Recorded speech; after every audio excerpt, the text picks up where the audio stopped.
해마다 5월 첫째 주가 되면 어린이 청소년 주일로 지키고 있습니다. 우리 교단도 그렇고요. 많은 우리 교회들이 그렇게 지키고 있는데요. 어린이 주일은 과거에 꽃주일이라고도 불려졌었습니다. 그 시작은 1870년대로 올라갑니다. 1870년 미국의 한 조합교회에서 어린이 주일을 맞이해서요. 예배당을 꽃으로 장식을 하고 사륜의 꽃 어린이라는 제목으로 예배를 드린 데에서 유래가 되었습니다. 그래서 지금도 미국의 많은 교회에서는요. 어린이 주일을 맞이하면 예배당을 꽃으로 장식하는 교회가 많고 또 어린이들의 가슴에 꽃을 달아주는 교회가 많습니다. 꽃을 달아주면서 하나님의 사랑을 심어주는 것이죠. 그래서 이렇게 이야기를 하는 거죠. 너희들도 우리 교회의 귀한 식구다, 일원이다. 그러면서 너는 하나님의 사랑받는 너무나 귀한 자녀다라고 하는 사실을 가슴에 꽃을 달아주고 예배당에 꽃을 장식하면서 그 마음을 느끼게 하는 것입니다. 그런데 1870년대 그 무렵 우리나라는 어땠을까요? 그 당시 우리나라는 아직도 어린이에 대한 인식 자체가 성숙하지 못했고요. 어린이라고 하는 호칭도 없었던 그런 때였습니다. 그래서 그때에 먼저 우선되어야 됐던 것은 어린이 주일의 제정보다도 어린이에 대한 소중한 인식 자체가 시급했습니다. 그래서 방정환, 마혜송, 윤극영 이런 선생님들은요. 어린이 교육의 필요성을 느꼈기 때문에 1922년 일본 동경에서 색동회를 조직해가지고요. 우리나라 사람들도 어린이의 중요성을 깨달을 수 있도록 그런 운동을 펼쳤습니다. 그러다가 1946년 5월 5일을 드디어 어린이날로 정하게 됐죠. 1946년이 되어서야 우리나라는 어린이날을 정하게 되었습니다. 오늘 우리는 어린이 청소년 주일을 맞이하면서 이것뿐만이 아니라 우리는 한 가지 더 생각해야 될 문제가 있습니다. 그것은요, 어린이 헌장에 잘 나와 있는 내용입니다. 여러분, 대한민국 어린이 헌장 보신 분 계신가요? 옛날에는 보셨을 수 있는데 요즘은 접할 기회가 많이 없죠. 거기 나오는 내용 중에 몇 가지만 간추려 보면 이런 내용이 있습니다.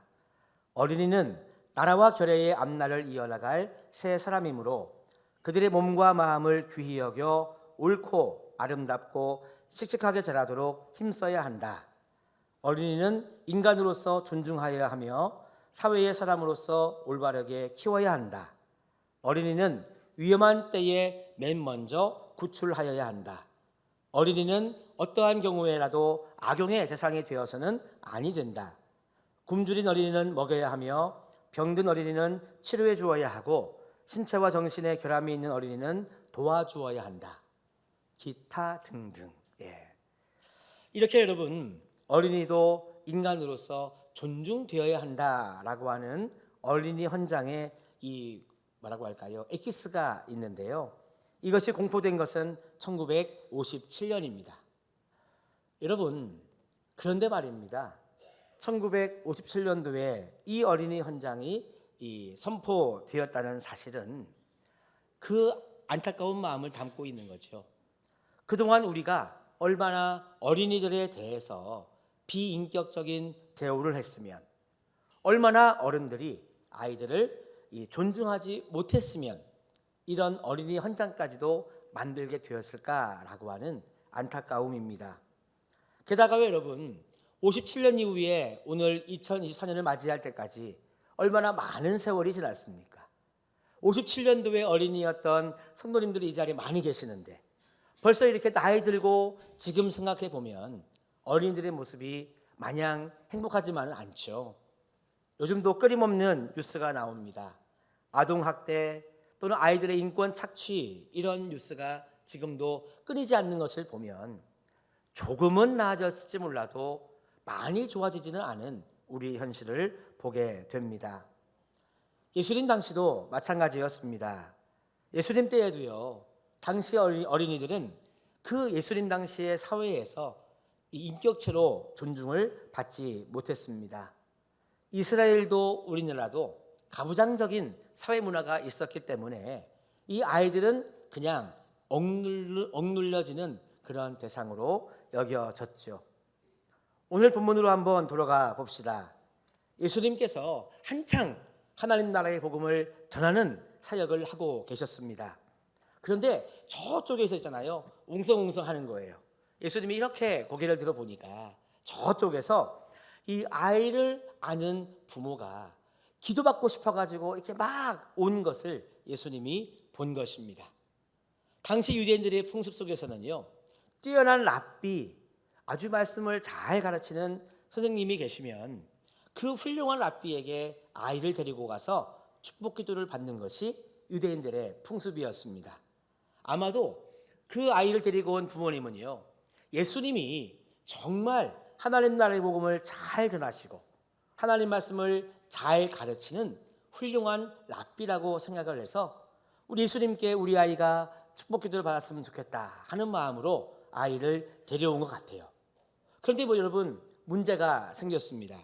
15절 말씀해 보니까 그들을 예수께로 인도해야 될 제자들이 그러지 않았다는 말입니다. 말씀해 보니까 제자들이 보고 꾸짖었다 하는 말씀이 나오는 거거든요. 마가복음 10장 14절로 넘어가면 이 장면을 더 리얼하게 설명하고 있습니다. 노하시어 이르시되, 그 장면을 보고 예수님의 마음이 나타나는 것이죠. 노하시어 이르시되, 다시 말하면 예수님이 분하게 여기셨다고요. 그러니까 제자들이 어린아이가 오는 것을 금하면서 왜 왔냐고, 시끄러운데 왜 왔냐고, 그럴 거면 애들 집에서나 보지 왜 애들을 끌고 와서 이렇게 시끄럽게 하냐고, 이 자리가 어떤 자리인지 아냐고, 예수님이 지금 말씀을 전하고 계시는데 왜 이렇게 시끄럽게 하냐고 그 부모를 꾸짖고 내보내려고 했을 때 예수님은요, 도리어 이 노하셔가지고요, 분하게 여기셔가지고요, 예수님의 제자들을 꾸짖었다 하는 것입니다. 참 이상합니다. 제자들은 어린아이를 데리고 온 부모를 꾸짖었고요, 그런데 예수님은 그 어린아이를 막아서는 제자들을 꾸짖었다고 하는 것이지요. 그래서 예수님은 아이들을 자기 곁으로 오게끔 한 다음에 이런 말씀을 남겨주셨습니다. 제가 16절, 성도님들이 17절의 말씀을 한번 우리 교독으로 읽어보시겠습니다. 예수께서 그 어린아이들을 불러 가까이 하시고 이르시되, 어린아이들이 내게 오는 것을 용납하고 금하지 말라. 하나님의 나라가 이런 자의 것이니라.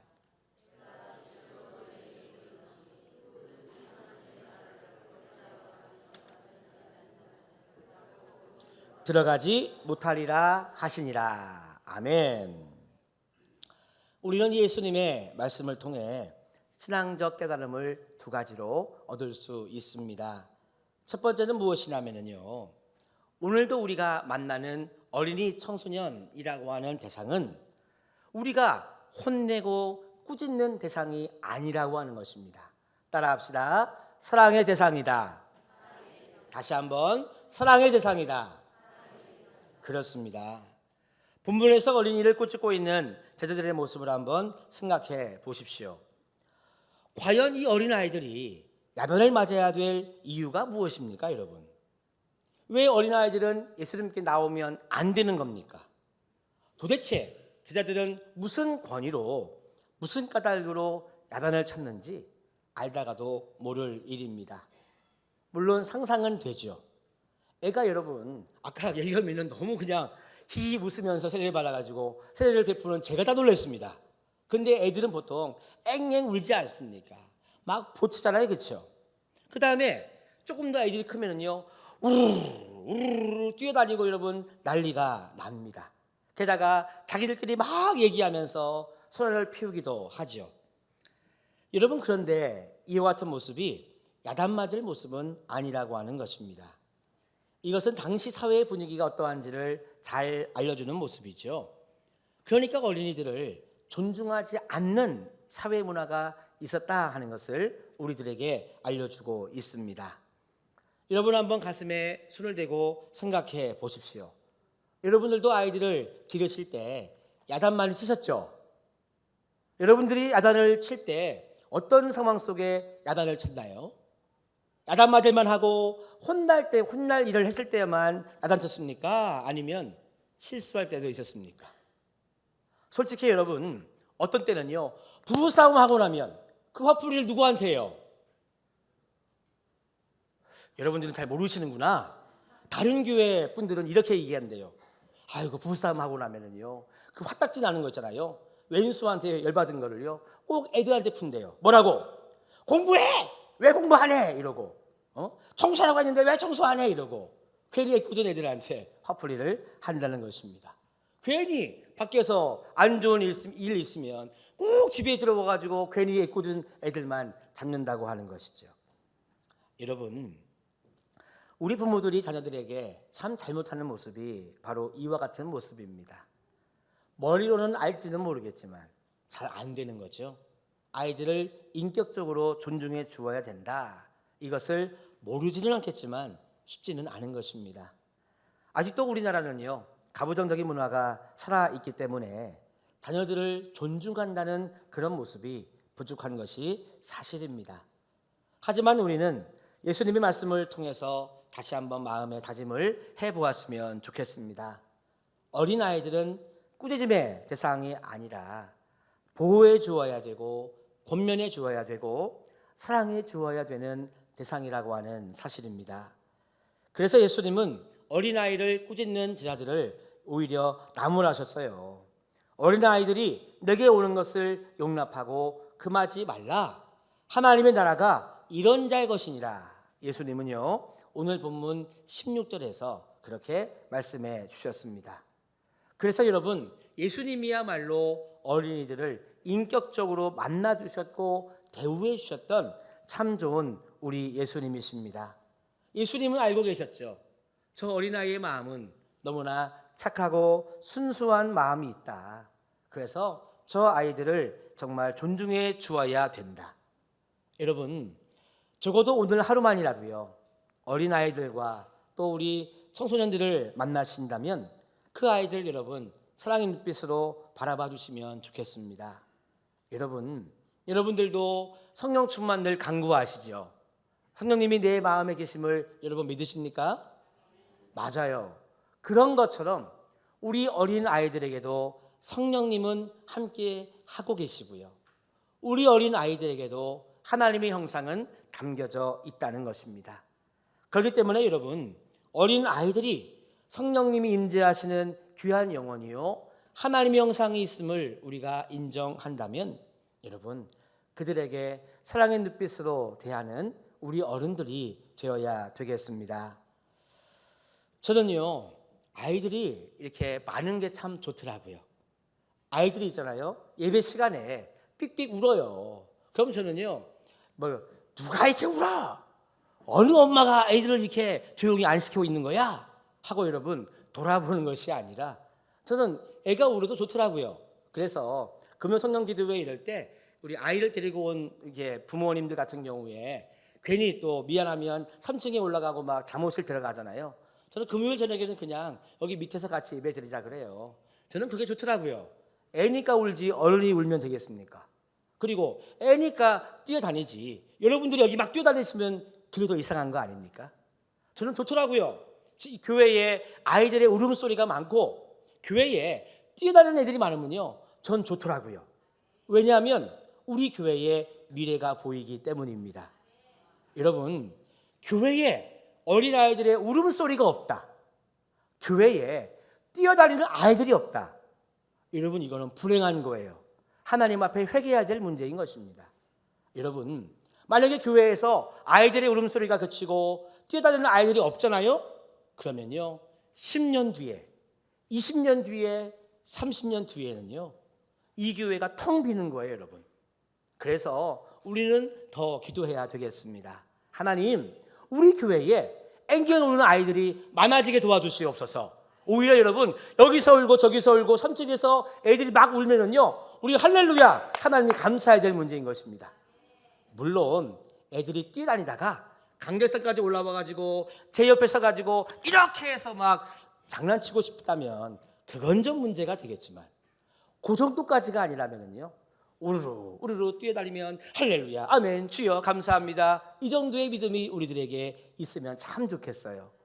여러분, 오늘만이라도 어린이와 청소년을 만나신다면 사랑의 눈빛으로 대해주시고, 여러분 예쁘게 귀엽게 대견하게 그들을 품어주시기를 바랍니다. 우리가 어릴 적 교회에서 공차다가 유리창 깨먹고, 그렇죠? 예배 시간에 뛰어다녔던 우리들이 다 우리의 과거가 있었지만 우리의 믿음의 선배님들이 다 품어주셨어요. 공차다가 유리창 깨도 다 이해해 주셨고, 뛰어다니고 뭘 해도 여러분 다 이해해 주셨어요. 우리도 그렇게 자라났습니다. 우리 교회 사랑하는 우리 어린 친구들 그리고 청소년들이 정말 믿음으로 잘 자라기를 기도해 주시고 후원하시는 우리 모두가 되시기를 간절히 바랍니다. 두 번째입니다. 오늘 말씀에서 주시는 깨달음이 있습니다. 그것은 어린이 청소년들이 가지고 있는 순수함을 배우라 하는 것입니다. 따라합시다. 순수함을 배우자. 맞습니다. 지금 제자들은 어린아이들이 예수님께 나오는 것을 못마땅하게 여기고 있습니다. 그런데 예수님께서는요, 그 어린아이들을 곁에 두시면서 하나님 나라에 대해서 말씀해 주시고 있습니다. 하나님 나라가 이런 자의 것이니라 말씀하셨고요, 누구든지 하나님의 나라를 어린아이와 같이 받아들이지 않는 자는 결단코 거기 들어가지 못하리라, 이런 말씀까지도 해주고 계십니다. 왜 하필이면 어린아이를 가리켜서 하나님의 나라를 설명하고 계실까요? 얼마든지 다른 예화가 있을 텐데 말입니다. 예수님의 말씀을 한마디로 요약해 보면 어린이는 천국의 주인공이다 라고 하는 메시지를 주고 계시는 겁니다. 어린아이는요, 힘이 없고 나약하고 아무것도 모르는 하찮은 대상이 아니라 하나님의 나라를 차지하고 장차 하나님의 나라를 짊어지고 갈 미래의 소망이라고 하는 것을 예수님 친히 우리들에게 보여주신 겁니다. 사랑하는 성도 여러분, 우리가 우리의 자녀들에게, 아이들에게 기대와 소망을 갖는 이유가 무엇입니까? 아이들이 미래의 소망이기 때문에 그렇지 않습니까? 여러분들이 그렇게 여러분 정말 수고하고 노력하면서 아이들을 가르치고 어디 유학 보내고 학원 보내고, 여러분 그런 이유가 뭐예요? 공부하든 말든 내비두시지 왜? 친구들하고 놀다가 밤에 들어오든 말든 내비두시죠 왜? 왜 여러분들은 그렇게 여러분의 자녀들을 위해서 애를 쓰고 그렇게 여러분 가르치려고 하시는 겁니까? 그 아이가 우리 가정의 미래이고 우리 가문의 여러분 소망이기 때문에 최선을 다해서 그렇게 양육하시는 거 아닙니까? 마찬가지입니다. 우리 교회에 살아가는 아이들도요, 우리 교회의 소망이요, 우리 교회의 미래이자 장차 하나님 나라를 짊어져갈 귀한 일꾼들입니다. 그래서 여러분, 하나님은 우리들에게 어린아이들을 소중히 여기라고, 어린아이의 마음을 갖지 아니하면 결단코 천국에 들어갈 수 없다고 우리들에게 말씀해 주셨습니다. 누가복음 18장 17절 말씀에 보면은요, 공동번역에서 이렇게 번역을 하고 있습니다. 잘 들어라. 누구든지 어린이와 같이 순진한 마음으로 하느님 나라를 맞아들이지 않으면 결코 거기 들어가지 못할 것이다. 여러분 생각해 보아야 될 문제입니다. 어린아이에게는요, 순진함이 있어서 하나님 나라를 받아들이는 마음이 있다고 하는 것입니다. 그래서 오늘 우리들에게 도전하고 있는 것입니다. 어른인 너희들은 어린아이의 순수한 순진한 믿음이 있느냐, 우리들에게 물어보시는 거예요. 누가복음 10장 17절 이하에 보면 70명의 제자들이요, 예수님께 돌아와서 이렇게 선교복을 하는 대목이 나옵니다. 주님, 주의 이름으로 귀신들도 우리들에게 항복하였습니다 라고 하는 이 보고입니다. 이 내용은 무슨 말이냐면요, 예수님께서 70명의 제자들을 부르신 다음에 사명을 주신 거예요.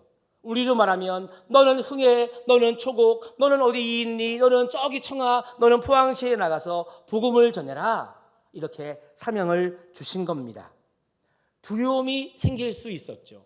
나는 흥해밖에 모르는데, 포항시내는 잘 모르는데 지금이 어느 때라고 복음을 전하면 예수 믿는 사람이 있을까? 이렇게 여러분 두려움을 가질 수도 있었겠지만 70명의 제자들은요, 예수님 말씀을 그대로 믿고 순종했다는 것입니다. 그랬더니 그들이 기도할 때에 귀신이 떠나가고 예수를 그리스도로 영접하는 사람들이 생겨났다는 거예요. 그것을 체험하고 나니 예수님께 돌아와서 보고하는 것입니다. 주님, 이게 웬일입니까? 우리가 주님의 이름으로 기도했더니 귀신이 떠나가고 주님의 이름으로 복음을 전했더니 예수 믿는 자가 이렇게 늘어났어요. 주님, 감사합니다. 이렇게 여러분 선교의 보고를 하고 있는 것입니다. 그때 예수님이 그 70명의 제자들을 보고 하신 말씀이 그 다음 말씀이 나오는데요, 예수님이 이렇게 하나님께 감사의 기도를 하고 있습니다.